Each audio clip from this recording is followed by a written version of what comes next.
할렐루야. 할렐루야. 네. 여러분 얼굴을 보니까 하나님의 형상이 막 회복된 것 같아요.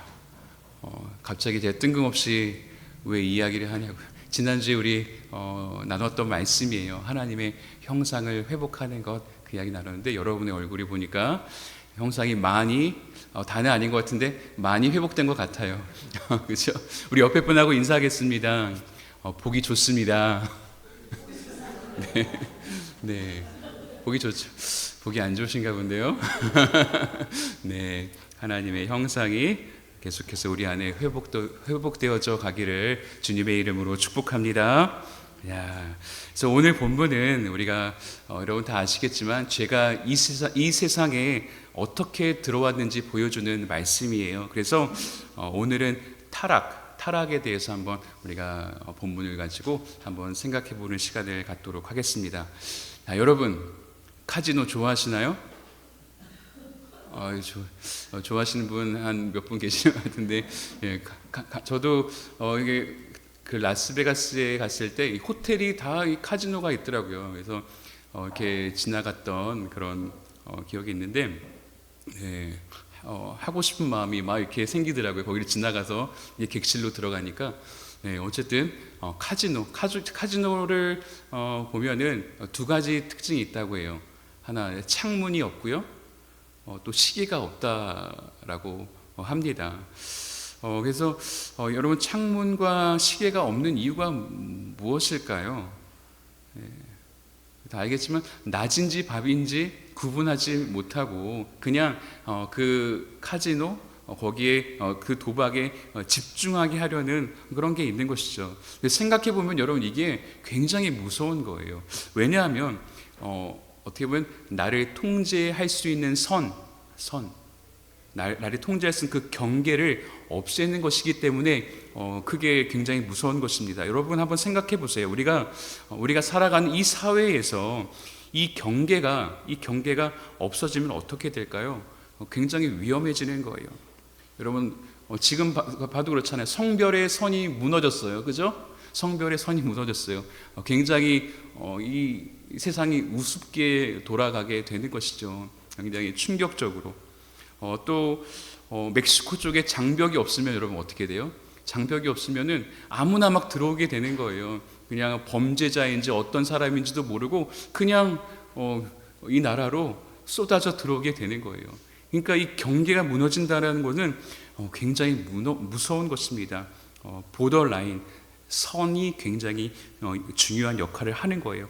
그래서 하나님과 우리 사이에도 이런 게 있어요. 정말 이 경계, 선이 있는데 이것을 우리는 창조 질서다라고 이야기합니다. 우리 한번 따라해 볼까요? 창조 질서.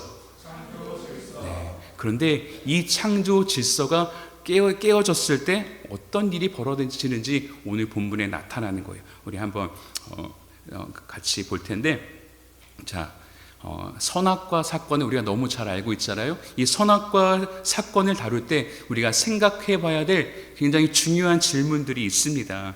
첫 번째 질문은 한번 볼까요? 첫 번째 질문은 어떤 거냐면 같이 읽어볼게요. 자, 시작. 왜 자유의지를 주셨나? 여러분 왜 자유의지를 나에게 주셨을까? 이 질문을 던지는 게 굉장히 중요합니다.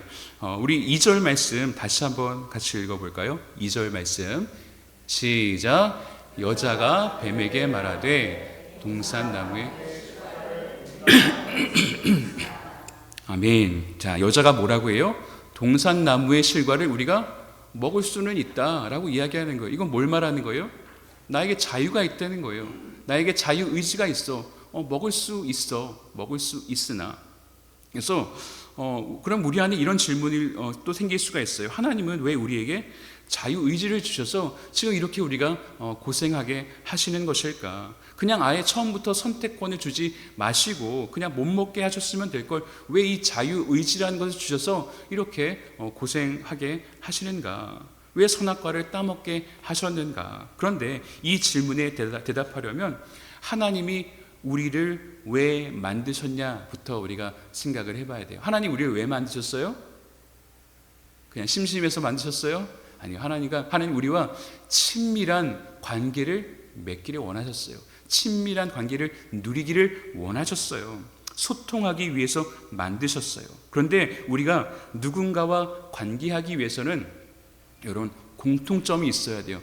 공통점이. 예를 들어서 사람과 사람 사이에 그 공통점이 있기 때문에 관계를 누릴 수 있는 거예요. 사람과 돼지가 어떤 친밀한 관계를 맺을 수 있어요? 맺을 수 없는 거예요. 공통점이 없기 때문에. 자, 그래서 하나님이 우리와 관계를 맺고 싶어서 소통하기를 원하셔서 우리에게 하나님과 닮은 영과 형상을 우리에게 허락해 주신 거예요.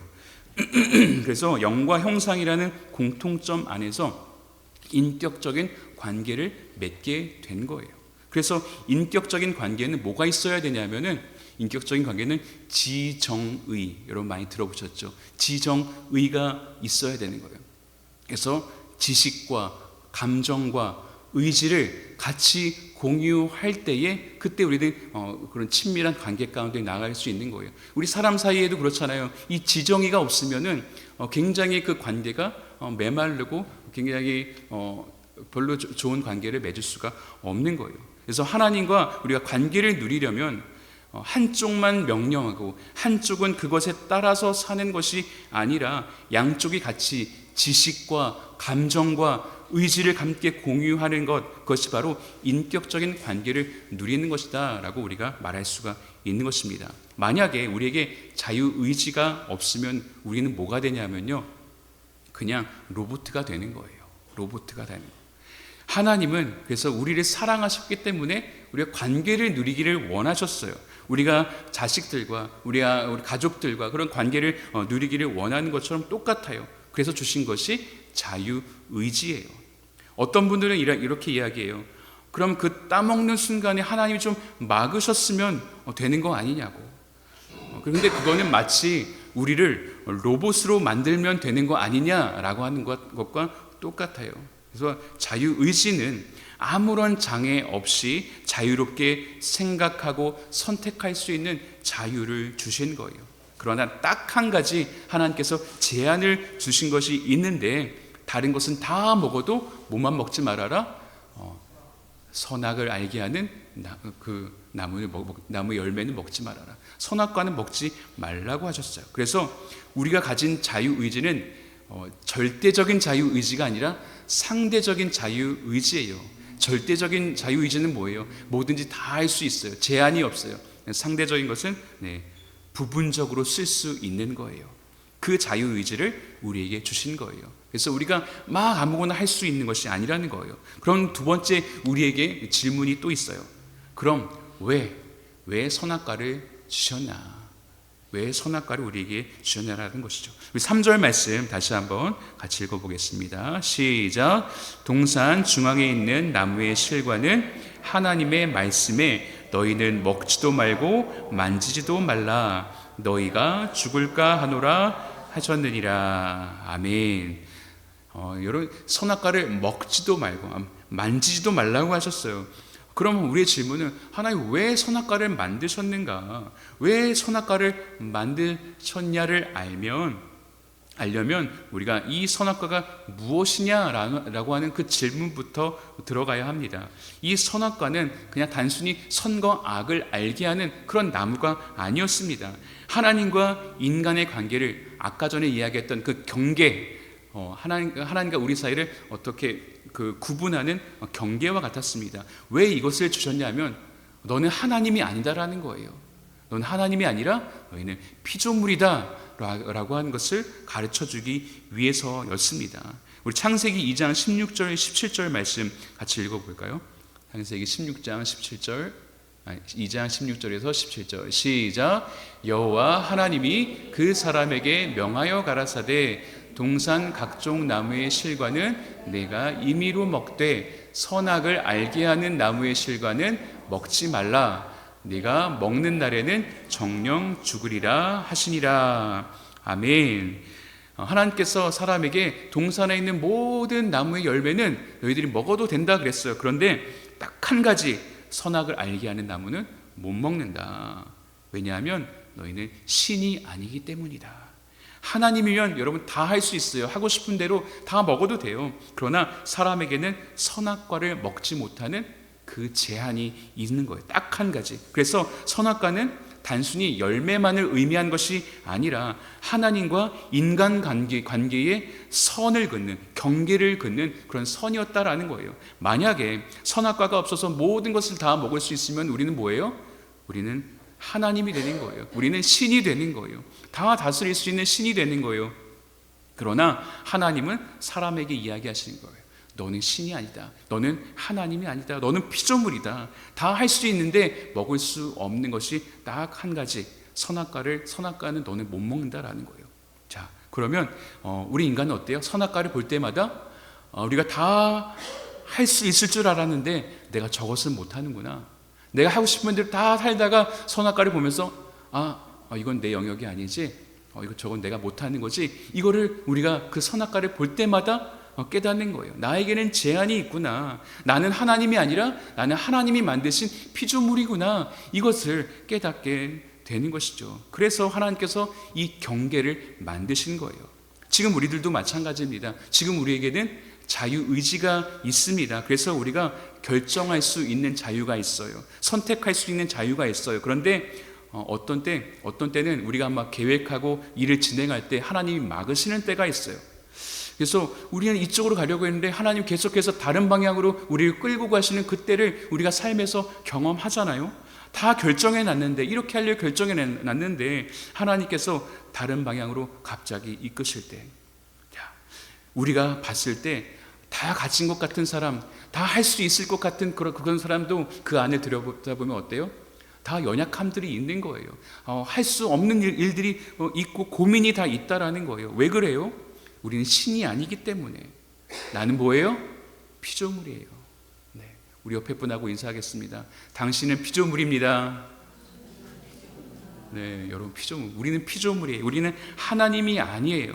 자유의지를 주셨지만 하나님께서 우리를 제한하시는 거예요. 그래서 우리의 삶에도 하나님이 주시는 제한이 있는 거예요. 제한이 없으면요, 하고 싶은 대로 다 하고 사는 거예요. 하나님 필요 없는 것이죠. 필요 없이 그냥 내가 할 수 있는 대로 살 수 있는데 뭐하러 하나님을 믿냐, 이렇게 우리가 생각하는 것이죠. 자, 그래서 우리는 이거 내가 피조물이라는 사실을 깨닫고, 그래서 우리는 하나님을 의지해야 될 존재라는 것을 우리가 알게 되는 거예요. 그러니까 제한이 있는 것은 속박이 아니에요. 이것은 은혜입니다. 하나님이 나를 다스리시고 내 삶의 순간순간 개입해 주신다라는 것은 피조물에게 있어서 굉장히 큰 축복이고 은혜입니다. 피조물은 하나님의 제한이 있을 때 그때 우리는 행복할 수가 있는 거예요. 사단이 이것을 알고 있었어요. 그래서 인간에게 가장 행복한 것이 바로 이 경계가 있는 것, 하나님과 사람 사이의 이 구분을 지는 것, 이것이 인간에게 행복이라는 것을 알았어요. 그래서 사단이 계속해서 유혹하는 것이 뭐냐 하면은 이 경계를 깨라는 거예요. 이 선을 무너뜨리라고 이야기하는 거예요. 하나님과 너 사이를 구분하고 있는 경계를 깨라는 거예요. 우리 5절 말씀 같이 한번 읽어볼게요. 5절 말씀 시작. 너희가 그것을 먹는 날에는 너희 눈이 밝아 하나님과 같이 되어 선악을 알 줄을 하나님이 아심이니라. 아멘. 자, 이렇게 유혹을 하는 거예요. 이것은 여러분 사단이 그냥 단순히 과일 하나를 먹으라는 이야기가 아니에요. 너가 하나님이 되라고 이렇게 유혹하는 것입니다. 창조 때 만들어졌던 그 경계, 그 선을 너가 지금 깨뜨려라, 이렇게 이야기하는 거예요. 여러분, 죄라는 것은 다른 게 아닙니다. 뭐 큰 걸 훔쳐서 그것이 죄가 아니에요. 나쁜 짓을 한 것만이 죄가 아닙니다. 그렇게 거창한 것만이 죄가 아니에요. 죄는 창조의 원형을 깨는 것입니다. 하나님이 정해놓으신 어떤 세팅을, 창조의 질서를 깨뜨리는 거예요. 그래서 죄라는 단어가 히브리어로 하마르티아인데 화살이 관역을 빗나갔다라고 하는 뜻입니다. 그래서 관역이 뭐냐면 하나님께서 태초부터 정해놓으신, 세팅해 놓으신 것을 말하는 거예요. 그런데 우리 안에 죄가 들어왔을 때 어떤 일이 생기냐 하면 하나님이 창조 때 주셨던 그 생명들이 깨지기 시작하는 거예요. 두 가지 생명이 깨졌는데 하나님과의 관계가 깨지는 것이고요, 하나님의 형상이 깨지는 거예요. 그래서 하나님이 주셨던 핵심적인 이 두 가지가 깨져버리니까 우리는 죄로 인해서 굉장히 비참해진 그런 삶을 살게 되는 것입니다. 지옥에 가야 되고 이 땅에 사는 것도 또 사는 게 아닌 게 되는 거예요. 하나님과 관계를 누리던 이 존귀했던 존재가 짐승과 같은 그런 존재로 완전히 떨어지게 되는 것입니다. 이것이 죄의 시작이다라는 거예요. 어떤 책을 보니까 이렇게 설명해요. 아들을 데리고 초콜릿을 사주러 이제 백화점에 간 거예요. 그래서 이 아이에게 너가 사 먹고 싶은 대로 초콜릿을 사 먹으라고 이제 이야기를 해준 거예요. 너가 먹고 싶은 대로 다 사 먹어. 근데 한 가지 조건이 있어. 아빠 손을 놓치면 안 돼. 자, 너가 먹고 싶은 대로 다 사줄 거니까. 그런데 내 손은 놓으면 안 돼. 이야기를 한 거예요. 그게 유일한 제한이었어요. 그런데 죄란 무엇이냐면 내가 통제받기를 싫어하는 거예요. 그래서 이 아이가 어떻게 해요? 아빠의 손을 뿌리치고 자기가 좋아하는 초콜릿을 사 먹으러 가는 거예요. 그런데 무엇이 죄냐 하면 바로 이 손을 뿌리치고 통제를 벗어나서 이 손을 뿌리치고 혼자 뛰어가는 것, 그것이 죄라고 하는 거예요. 그래서 초콜릿에 정신이 팔려서 다니다가 길을 잃었어요. 그래서 불안했어요. 우리 엄마 아빠가 어디 있나 둘러보다가 이제 부모가 있는 걸 보고 다시 마음의 안정을 찾는 거죠. 사실 부모들은 그렇게 될 거를 다 알았다라는 거예요. 어디로 가는지 저기로 가는지 항상 지켜보고 있잖아요. 어디 가나 이렇게 뿌리치고 이렇게 어디 있는지 다 본다는 거예요. 그런데 하나님도 마찬가지라는 거예요. 하나님은 아담이 그렇게 될 줄 알았어요. 아담이 거기 갈 것인지 어떻게 갈 것인지도 하나님께서 다 아셨다라는 거예요. 그럼 하나님께 우리의 질문이 또 생기는 게 뭐냐면, 하나님 그때 막으시면 되는 것 아닙니까? 하나님은 그 초콜릿 가게에 가기 전에 하나님 우리를 막으셨으면 되는 것 아닙니까? 그런데 하나님께서 그렇게 하지 않으셨어요. 보통 이럴 때 부모들은 어떻게 해요? 손을 뿌리치고 가는 그 아이를 붙잡지 않습니다. 이 아이가 나중에 찾는 것이죠. 뒤를 돌아보고서 우리 아빠가 있네, 나와 같이 있네, 뒤에 있네. 그때 우리가 그때 이제 이 아이가 다시 마음에 안심을 하게 되는 거예요. 마찬가지예요. 하나님도 우리를 가만히 놔두실 때가 있다라는 것입니다. 그래서 깨닫게 하시는 거예요. 하나님 아버지가 없는 삶이 얼마나 두려운 것인지, 얼마나 걱정스러운지 깨닫게 하시는 거예요. 그런데 이거는 절대 우리를 버리신 게 아니다라는 거예요.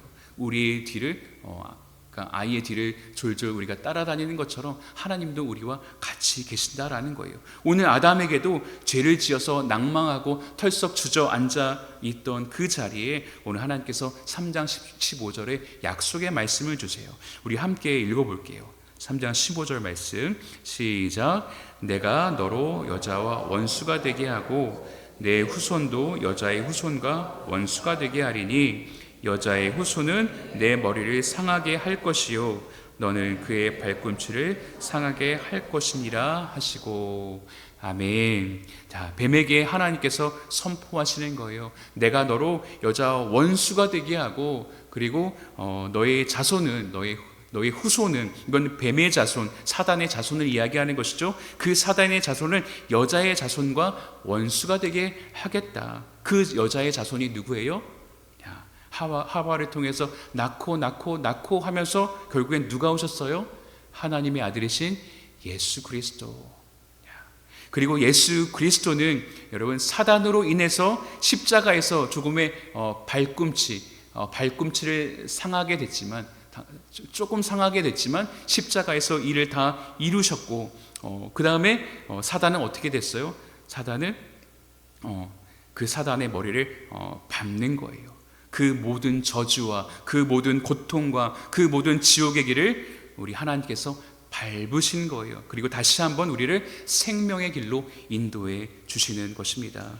그래서 창세전에 하나님께서 약속하신 이 말씀 그대로 2000년 전에 예수 그리스도, 하나님의 아들이신 예수 그리스도께서 십자가에서 이 일을 감당하신 거예요. 그리고 그를 믿는 자마다 멸망하지 않고 무엇을 주신다고요? 영생을 주신다라고 우리에게 약속하시는 거예요.